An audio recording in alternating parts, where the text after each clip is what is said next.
ഈജിപ്തിലെ അടിമത്തത്തിൽ നിന്ന് മോചിതരായി കാനാൻ ദേശം ലക്ഷ്യമാക്കി ഇസ്രായേൽ ജനം പുറപ്പെട്ടു.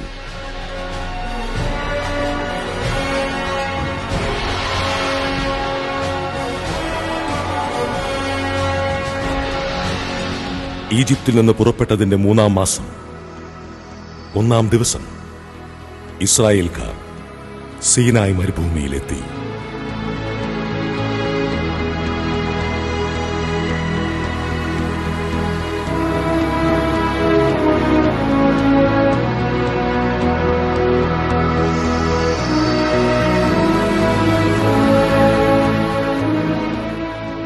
കർത്താവ് സീനായ് മലമുകളിൽ ഇറങ്ങി വന്നു.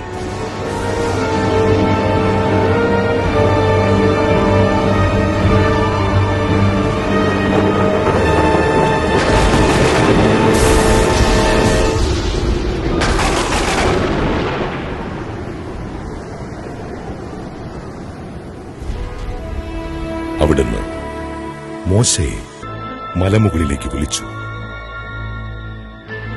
ജനം പാളയത്തിന് പുറത്ത് നിലയുറപ്പിച്ചു.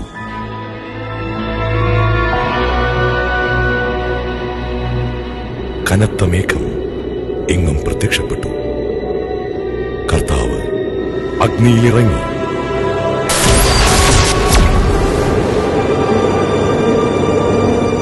അവിടം മുഴുവൻ ധൂമം കൊണ്ട് നിറഞ്ഞു. മലകൾ ഇളകി, കാഹളശബ്ദം ശക്തിപ്പെട്ടു.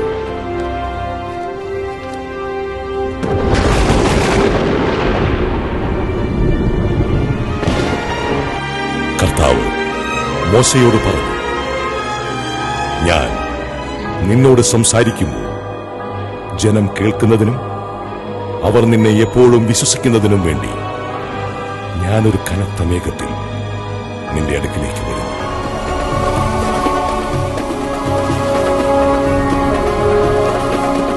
അവിടെ വെച്ച് മോശ ദൈവത്തോട് സംസാരിക്കുകയും ഇടിമുഴക്കത്താൽ ഉത്തരം നൽകുകയും ചെയ്തു.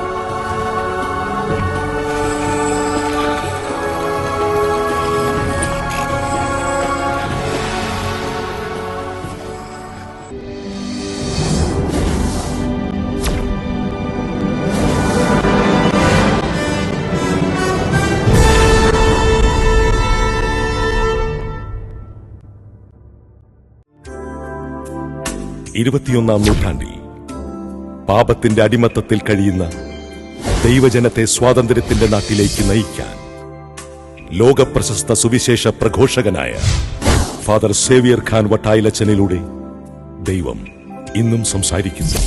മനുഷ്യർക്ക് വേണ്ടി പിതാവായ ദൈവം അയച്ചിരിക്കുന്ന രക്ഷയുടെ വാഗ്ദാനമാണ് യേശു. ആർക്കും യേശുവിനെ വിളിക്കാം, ആർക്കും യേശുവിനോട് പ്രാർത്ഥിക്കാം, ആർക്കും യേശുവിന്റെ വചനം പഠിക്കാം. ഒരു ബൈബിൾ വാങ്ങണം, യേശുവിനെ കുറിച്ച് പഠിക്കണം, യേശുവിന്റെ നാമം ഉച്ചരിക്കണം, യേശുവിന്റെ നാമത്തിൽ പ്രാർത്ഥിക്കണം.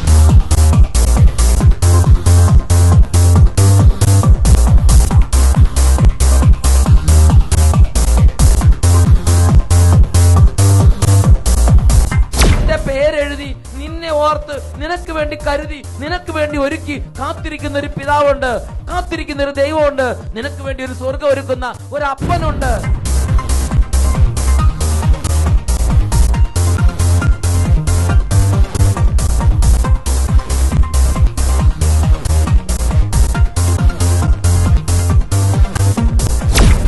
സ്നേഹം ഓർക്കുമ്പോൾ ഹൃദയത്തിന്റെ ഉള്ളിൽ നിന്ന് വരുന്ന മനോജ്ഞങ്ങളായ മാനുഷിക ഭാവങ്ങളുടെ ഒരു ബഹിർസ്ഫുരണമാണ് ദൈവാരാധന.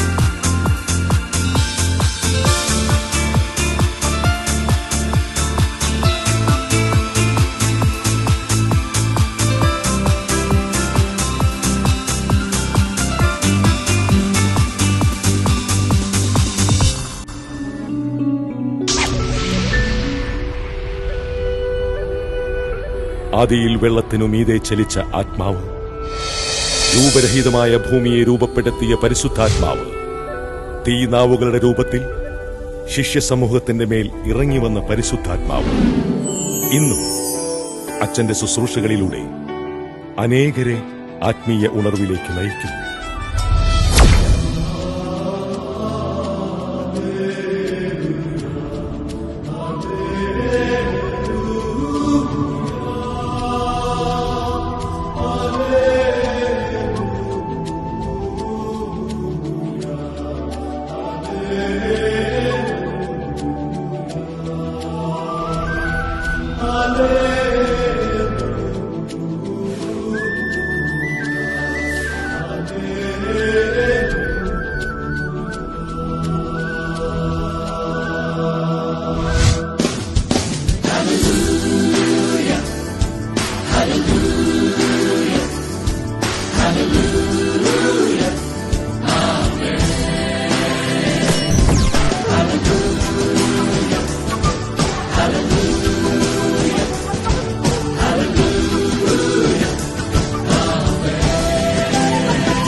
കർത്താവേ, നിന്നാത്മാവാ നിറച്ചിടണേ, നിറച്ചിടണേ.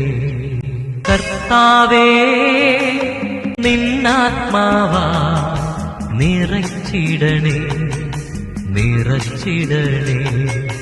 കർത്താവേ, നിന്നാത്മാവാ നിറച്ചിടണേ, നിറച്ചിടണേ. സമുദ്രം ജലത്താൽ കവിഞ്ഞിടും പോലെ നിൻ സ്നേഹത്താൽ നിറച്ചിടണേ, നിറച്ചിടണേ. സമുദ്രം ജലത്താൽ കവിഞ്ഞിടും പോലെ നിൻ സ്നേഹത്താൽ നിറച്ചിടണേ, നിറച്ചിടണേ. കർത്താവേ, നിന്നാത്മാവാ നിറച്ചിടണേ, നിറച്ചിടണേ.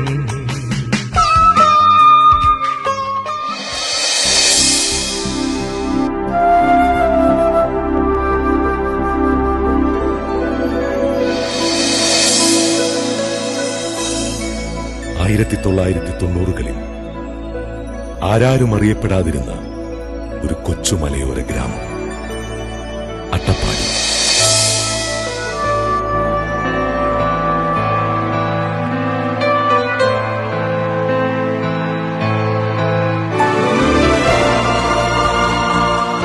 ദൈവം പ്രത്യേകമായി തെരഞ്ഞെടുത്ത ആ ദേശത്ത് 1998-ൽ ദൈവത്തിന്റെ ശ്രേഷ്ഠമായ കയ്യൊപ്പോടെ പാലക്കാട് രൂപത അധ്യക്ഷൻ Mar Jacob Manathodath ആശീർവദിച്ചനുഗ്രഹിച്ച Sehion ministries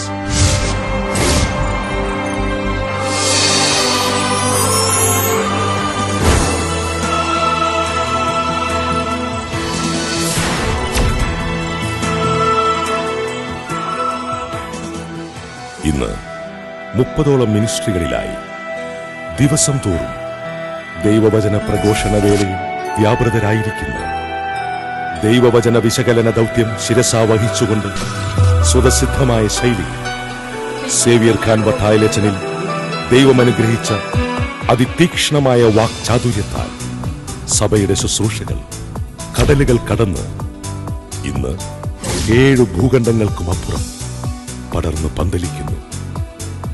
Sehion ministries.